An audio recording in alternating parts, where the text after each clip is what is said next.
Hello guys. आज हम इस वीडियो में किरचॉफ्स का करंट लॉ और किरचॉफ्स के वोल्टेज लॉ दोनों को डिस्कस करेंगे। ठीक है, पहले हम डिस्कस कर रहे हैं किरचॉफ्स करंट लॉ, जिसे शॉर्ट में केसीएल बोलते हैं। ठीक है, केसीएल क्या कहता है कि the algebraic sum of currents at a node is zero, कि कोई जो नोड है उस पर जो करंट्स हैं उनका एल्जेब्रिक सम मीन्स कन्वेंशन के साथ, साइन कन्वेंशन के साथ। तो the algebraic sum of currents at a node is zero, एक नोड पर जो करंट्स है उनका एल्जेब्रिक सम जो होगा वो जीरो के बराबर होगा। ठीक है, अब देखो यहाँ एक इंपॉर्टेंट है कि एल्जेब्रिक, तो जब भी वेरिएबल की बात होगी, जैसे करंट है वेरिएबल, वोल्टेज है वेरिएबल, कुछ भी वैल्यू रख सकते हैं, तो वेरिएबल के लिए हम एल्जेब्रिक यूज करेंगे और अर्थमेटिक जहाँ यूज होता है वो नंबर्स के लिए यूज होता है। ठीक, तो अर्थमेटिक नंबर्स के लिए यूज होता है, वेरिएबल्स के लिए एल्जेब्रिक यूज होता है। यहाँ करंट वेरिएबल है, वोल्टेज वेरिएबल है, इसलिए एल्जेब्रिक यूज किया है। ठीक है, अब देखिए नोड क्या होता है, जैसे यहाँ पर नोड है P, तो नोड क्या होता है, नोड एक ऐसा पॉइंट होता है जहाँ पर दो या दो से अधिक एलिमेंट आते हैं, ठीक है, जुड़ते हैं। ठीक है, जैसे यहाँ पर नोड P है, तो P पर क्या हो रहा है, 5 ब्रांचेज जुड़ रही है। ठीक है, ये एक ब्रांच होगी, ये एक ब्रांच होगी, ये एक ब्रांच होगी, 5 ब्रांचेज जुड़ रही है। तो जहाँ दो या दो से अधिक एलिमेंट जुड़ते हैं उस पॉइंट को नोड कहते हैं। नोड क्या है, P है। ठीक है, अब देखो यहाँ पर 5 ब्रांचेज ऐड हो रही है, तो करंट I1, I2 और I3 ये नोड पे एंटर हो रही है। ठीक है, और करंट I4 और I5 नोड से लीव कर रही है, बाहर जा रही है, और ये 3 अंदर आ रही है। ठीक है, तो हम यहाँ क्या कन्वेंशन लेते हैं कि जो नोड से जो आउटगोइंग करंट होगी उसको तो हम लेंगे पॉजिटिव, और जो नोड पे जो इनकमिंग करंट होगी उसको नेगेटिव लेंगे। ठीक है, तो नोड से जो बाहर जा रही है आउटगोइंग करंट उनको पॉजिटिव लेंगे, नोड पे जो अंदर आ रही है करंट, इनकमिंग करंट जो होगी उनको नेगेटिव लेंगे। ठीक है, तो केसीएल क्या कहता है, as per KCL algebraic sum of currents at a node is zero. ठीक है, साइन के साथ, तो केसीएल के अकॉर्डिंग हम क्या लिखेंगे, देखो I1, I2, I3 एंटर हो रही है और इनकमिंग करंट को जो आ रही है उसको हमने नेगेटिव लिखा, तो -I1, -I2, -I3, I4, I5 क्या इस नोड से बाहर जा रही है, आउटगोइंग करंट पॉजिटिव लिखेंगे, तो +I4 + I5 is equal to 0। तो यहाँ से क्या आ जाएगा, I1 + I2 + I3 is equal to I4 + I5। तो एक चीज़ हम यहाँ देख रहे हैं कि इससे क्या, जब हमने लगाया ये केसीएल की डेफिनेशन, तो क्या निकला कि I1 + I2 + I3 का टोटल सम, ये करंट्स क्या होगी, तीनों इनकमिंग करंट है, तो तीनों इनकमिंग करंट का टोटल, और I4 I5 दोनों जो आउटगोइंग करंट है उनका टोटल, तो दोनों का टोटल सेम आ रहा है। इट मीन्स केसीएल से ये भी पता लगता है कि किसी नोड पर जो टोटल करंट एंटर हो रही है नोड पर, वो जो टोटल करंट उस नोड से बाहर निकलेगी उनके इक्वल होगी। ठीक है, किसी भी नोड पर जो टोटल करंट एंटर होगी वो टोटल करंट जो लीव कर रही है इस नोड से उसके बराबर होगी। ठीक है, अब देखो केसीएल की जो प्रॉपर्टी है वो कंजर्वेशन ऑफ चार्ज भी कहलाती है। ठीक है, ये इंपॉर्टेंट है, केसीएल की जो प्रॉपर्टी है, ठीक है, इसको हम कंजर्वेशन चार्ज भी कहते हैं। क्यों, क्योंकि जो करंट का जो फ्लो है वो चार्ज का फ्लो दिखाता है। ठीक है, अब टोटल करंट जो आ रही है वही करंट जा रही है, दोनों बराबर है, तो टोटल जो चार्ज आ रहा है वही चार्ज बाहर हो रहा है उस नोड से। इट मीन्स चार्ज लॉस नहीं हो रहा है, it means this is also called conservation of charge. Charge संरक्षित है यहाँ पर। ठीक है, अब हम एक न्यूमेरिकल लेंगे केसीएल पर। ठीक है, हमें एक नोड दिया हुआ है। ठीक है, ठीक है, इस नोड को हम पी ले लेते हैं। ठीक है, नोड पी।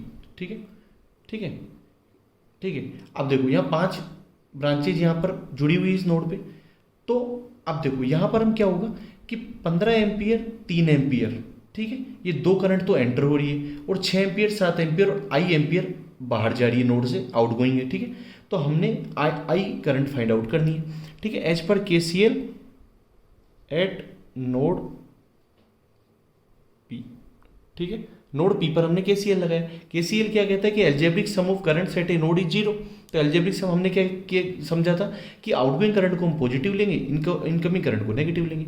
तो आउटगोइंग करंट क्या है, I6 और 7 ये आउटगोइंग है, तो इनको पॉजिटिव ले लिया हमने। 3 और 15 क्या है, इनकमिंग करंट है, इनको नेगेटिव ले लिया। ठीक है, तो और एक चीज़ हमने और देखी थी, या ये लिख दो या फिर ये लिख दो कि टोटल जो नोड पे इनकमिंग करंट है वो टोटल आउटगोइंग करंट के सम के बराबर होगी। ठीक है, मतलब टोटल जो इनकमिंग करंट है वो होगी टोटल आउटगोइंग करंट के बराबर। तो इनकमिंग करंट क्या है यहाँ पर, 3 और 15, तो 3 और 15 का सम क्या होगा, 18। वो किसके बराबर होगी, जो टोटल आउटगोइंग करंट होगी। I7 और 6 ये टोटल आउटगोइंग करंट है, तो I + 13 ये टोटल आउटगोइंग करोगे तो टोटल आउटगोइंग करंट जो होगी वो टोटल इनकमिंग करंट के बराबर होगी। ये भी KCL ही दिखाता है। तो यहाँ से I + 13 इज इक्वल टू 18, तो I is equal to 18 - 13, I is equal to 5 ampere. तो अननोन करंट जो I होगी वो 5 एम्पियर होगी। तो इस प्रकार से क्वेश्चन आपके आ जाते हैं एग्जाम्स में। 3-4 करंट देगी, एक अननोन करंट दे देगा, KCL वहाँ लगाना पड़ेगा उस पॉइंट पर, नोड पर, ठीक है, और हम अननोन करंट की वैल्यू फाइंड आउट कर लेंगे। अब हम देखेंगे किरचॉफ्स वोल्टेज लॉ, KVL, ठीक है। देखो किरचॉफ्स वोल्टेज लॉ क्या कहता है, KVL, the algebraic sum of voltages in A close loop is 0, कि जो क्लोज लूप है उसमें जो वोल्टेजेस का जो एल्जेब्रिक सम होगा वो 0 के बराबर होगा, ठीक है। सपोज एक सर्किट दिया हुआ है जिसमें E एक वोल्टेज सोर्स है, ठीक है, negative, low potential, positive, high potential, E voltage source दे रखा है, EMF दे रखा है, R1, R2, R3 तीन रेजिस्टेंस दिए हुए। सपोज करंट की डायरेक्शन ये है I, ठीक है। तो हमने देखा कि करंट की डायरेक्शन में रेजिस्टेंस में वोल्टेज ड्रॉप होगा, तो हमने वोल्टेज ड्रॉप लिख दिया V1, R1 के अक्रॉस वोल्टेज ड्रॉप है, V2 R2 के अक्रॉस वोल्टेज ड्रॉप है, और V3 जो है वो R3 के अक्रॉस वोल्टेज ड्रॉप है, ठीक है ना। अब देखो हमने यहाँ KVL में ये ध्यान रखना है कि in the direction of current, current की डायरेक्शन में वोल्टेज जो राइज है उसको तो हम पॉजिटिव लेंगे और वोल्टेज ड्रॉप है उसको नेगेटिव लेंगे। अब हमने लास्ट वीडियो में डिस्कस किया था कि वोल्टेज राइज और वोल्टेज ड्रॉप का कंसेप्ट क्या है, वो हमने डिस्कस किया था। अगर आपको अभी भी प्रॉब्लम है तो उस वीडियो को वापस देख लीजिए, ठीक है। रेजिस्टेंस में करंट जो होगी वो हमेशा वोल्टेज ड्रॉप करेगी, ठीक है, ये हमने देख चुके थे, प्लस से माइनस वोल्टेज ड्रॉप, ठीक है, उस वीडियो को रेफर कीजिए, ठीक है। तो देखो अब वोल्टेज राइज को हम यहाँ पॉजिटिव लिखेंगे KVL में, वोल्टेज ड्रॉप को नेगेटिव लिखेंगे। अब देखिए in the direction of current लिखेंगे, ठीक है। अब देखो in the direction of current, current यहाँ क्या हो रही है, EMF से बाहर जा रही है, ठीक है। तो EMF वोल्टेज सोर्स से बाहर जा रही है, तो कम पोटेंशियल के साथ आ रही है और ज़्यादा पोटेंशियल के साथ निकल रही है, ठीक है। कम पोटेंशियल पे आ रही है, ज़्यादा पोटेंशियल के साथ निकल रही है, मीन्स ये वोल्टेज राइज हो गया, कम से ज़्यादा बढ़ गया वोल्टेज, वोल्टेज राइज। और करंट जो है रेजिस्टेंस में वोल्टेज ड्रॉप करती है इन द डायरेक्शन। तो H पर KVL हम लिखेंगे, यहाँ वोल्टेज राइज है मीन्स ये पॉजिटिव आएगा, E वोल्टेज ड्रॉप क्या हो गया, V1, V2, V3 तीनों वोल्टेज ड्रॉप है, तो ये वोल्टेज ड्रॉप को हम नेगेटिव से लिखेंगे, तो E - V1 - V2 - V3। KVL क्या कह रहा है कि the algebraic sum of voltages in A close loop, close loop में वो जो एल्जेब्रिक सम होगा वो इज इक्वल टू 0 होगा, ठीक है।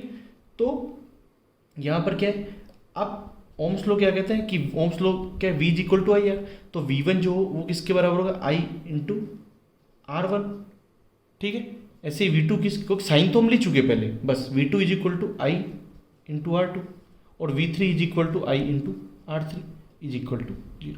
तो ये हो गया किरचॉफ्स वोल्टेज लॉ KVL, ठीक है। अब हम इस पर एक प्रॉब्लम देखेंगे।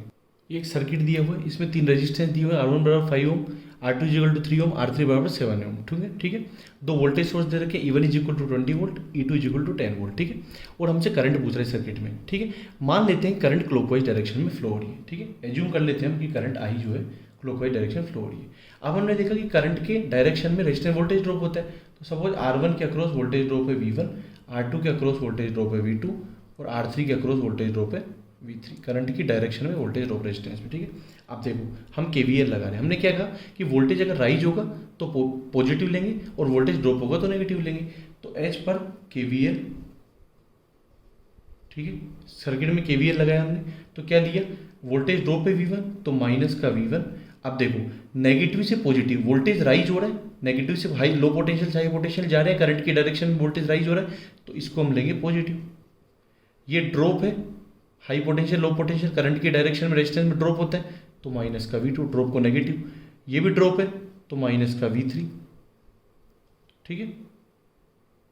अब देखो, अब यहां पर देखिए इस वोल्टेज सोर्स में क्या हो रहा है, करंट की डायरेक्शन में हम पॉजिटिव से नेगेटिव जा रहे हैं, मतलब हाई पोटेंशियल से लो पोटेंशियल, मतलब ये वोल्टेज को ड्रॉप कर रहा है, तो वोल्टेज ड्रॉप को हम क्या लेंगे, नेगेटिव लेंगे, minus E2 is equal to 0, ठीक है। वैल्यूज हमने पुट करी यहाँ पर, ठीक है। तो माइनस V1 क्या है, I × R1, ठीक है। तो इसको हम क्या लिख सकते हैं, माइनस का I R1 प्लस E1 की वैल्यू क्या है 20, माइनस का V2 को क्या लिख सकते हैं I × R2, माइनस V3 को क्या लिख सकते हैं I × R3, माइनस E2 की वैल्यू क्या है 10 वोल्ट, इज इक्वल टू 0, ठीक है। इन सब की वैल्यू हमने यहाँ पुट करी, तो ये क्या आ जाएगा, माइनस का 5I, ठीक है, माइनस का R2 क्या 3i माइनस का i R3 क्या है 7i, ठीक है, और ये 20 और 10 क्या हो गया प्लस का 10 इज इक्वल टू 0, ठीक है।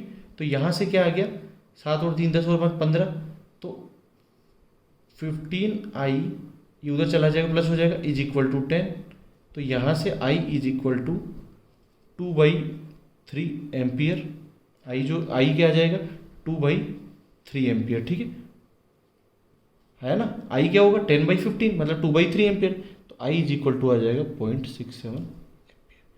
तो ये एक एग्जाम्पल था किरचॉफ वोल्टेज लॉ पे। आगे हम और बहुत सारे एग्जाम्पल लेंगे, लेकिन अभी हमने इसको बेसिक केसीएल और केवीएल को समझा, उन पर एक एक एग्जाम्पल सोल्व किए। आगे हम और प्रैक्टिस करेंगे, ठीक है। चैनल को लाइक कीजिए, शेयर कीजिए, सब्सक्राइब कीजिए। Thank you.